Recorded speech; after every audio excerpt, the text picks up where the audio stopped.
بہر رحمت بہر رحمت بہر رحمت بہر رحمت اعوذ باللہ من الشیطان اللعین الرجیم بسم اللہ الرحمن الرحیم وبہ نستعین انہ خیر ناصر ومعین وصلی اللہ علی محمد وآلہ الطیبین الطاہرین۔ مولا متقیان علی بن ابی طالب کے بہت سارے اصحاب میں سے ایک شخصیت کہ جس کا تذکرہ تاریخ میں آپ کو بار بار دکھائی دے گا وہ ہیں جناب محمد ابن ابی بکر۔ جناب محمد ابن ابی بکر خلیفہ اول اور جناب اسماء بنت امیس کے فرزند تھے۔ ان کی ولادت ذوالحلیفہ کے مقام پر اس وقت ہوئی کہ جب پیغمبر اکرم حج کے لیے تشریف لے کر جا رہے تھے۔ ان کی والدہ جناب اسماء بنت امیس سب سے پہلے جناب جعفر طیار کے نکاح میں رہیں، پھر اس کے بعد خلیفہ اول اور پھر جناب امیر المومنین کے نکاح میں تشریف لے کر آئیں۔ یہی وجہ ہے کہ جناب محمد ابن ابی بکر کی تربیت جناب مولا متقیان نے کی، اور جناب امیر یہ جملہ فرمایا کرتے تھے کہ محمد میرا بیٹا ہے کسی اور کی صلب سے۔ محمد بن ابی بکر جناب امیر المومنین کے ان اصحاب میں سے ہیں کہ جن کا تذکرہ آپ کو نہج البلاغہ کے اندر اس مقام پر دکھ جائے گا کہ جہاں جناب امیر المومنین نے محمد بن ابی بکر کے بارے میں یہ جملہ ارشاد فرمایا ہے کہ میں محمد بن ابی بکر سے محبت رکھتا ہوں اور وہ تو مجھے بہت زیادہ عزیز ہے۔ محمد بن ابی بکر نہ صرف جناب امیر المومنین کے ایک صحابی کے طور پہ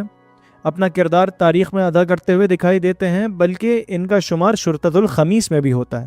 اب یہ شرطۃ الخمیس کیا ہے؟ شرطۃ الخمیس جناب امیر المومنین کی وہ فوج ہے کہ جس کو جناب مولا متقیان نے اس لیے ڈیزائن کیا تھا کہ وہ مولا متقیان کے ساتھ ہر وقت اسلحے کے ساتھ رہیں گے اور مولا متقیان کے ساتھ جنگ کے اندر خود مولا کی حفاظت کا کام انجام دیں گے، اور جو اہم ترین امور ہیں وہ ان شرطۃ الخمیس کے ہاتھوں میں ہوا کرتے تھے۔ مولا متقیان کے یہ اصحاب کے جو شرطۃ الخمیس میں تھے ان میں سے ایک محمد بن ابی بکر ہیں۔ امن کے دنوں میں ان کا کام ہوا کرتا تھا کہ مولا متقیان نے جو قوانین بیان کیے ہیں ان کا اجرا کروایا جائے، جو حدود جاری ہونی ہیں ان کا خیال رکھا جائے، اور جتنے بھی انتظامی اور ایگزیکٹو معاملات ہیں وہ ان شرطۃ الخمیس کے اندر موجود مولا کے اصحاب کے ہاتھوں میں ہوا کرتے تھے۔ محمد بن ابی بکر وہ شخصیت کہ جو جناب امیر المومنین کے ساتھ جنگوں میں بھی موجود ہے۔ جنگ جمل کے اندر انتہائی مشکلات کو فیس کرنے کے باوجود محمد بن ابی بکر کس کے ساتھ ہیں؟ مولا متقیان علی بن ابی طالب کے ساتھ ہیں۔ جنگ صفین کے اندر مولا کے ساتھ، جنگ نہروان میں امیر المومنین کے ساتھ، یہاں تک کہ تاریخ کے اندر یہ تذکرہ ملتا ہے کہ مولا متقیان نے محمد بن ابی بکر کو مصر کا گورنر بنایا۔ جب جناب محمد بن ابی بکر کو مصر کا گورنر بنایا گیا تو مولا متقیان کی مسلسل خط و کتابت ہے محمد بن ابی بکر کے ساتھ، لیکن جب شام سے آنے والے لشکر کو یہ بات معلوم ہوئی اور انہوں نے مصر کے اوپر چڑھائی کرنا چاہی تو مولا متقیان کو محمد بن ابی بکر نے یہ خبر دی کہ مولا میرے اوپر دشمنوں نے دھاوا بولنے کی تیاری کر لی ہے۔ اس سے پہلے کہ مولا متقیان کا بھیجا ہوا لشکر مصر پہنچتا، دشمن کا لشکر محمد بن ابی بکر کے شہر کے اندر داخل ہو گیا۔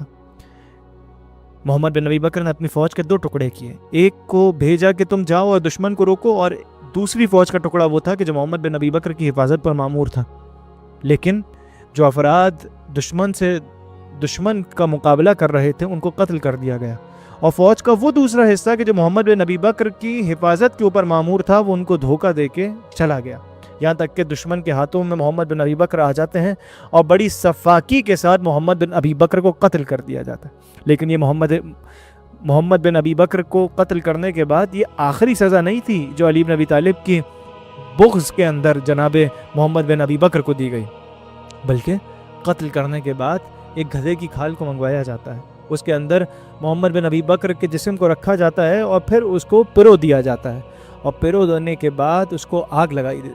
لگا دی جاتی ہے۔ یہ محمد بن ابی بکر کہ جب تک ان کا بچپنا تھا یہ گزرا جناب امیر المومنین کی تربیت میں، ان کی جوانی مولا متقیان کی حکومتی معاملات کو دیکھتے ہوئے، اور جب اس دنیا سے گئے تو صرف اور صرف اس وجہ سے شہادت کا جام پیا کہ دل میں محبت علی بن ابی طالب موجود تھی۔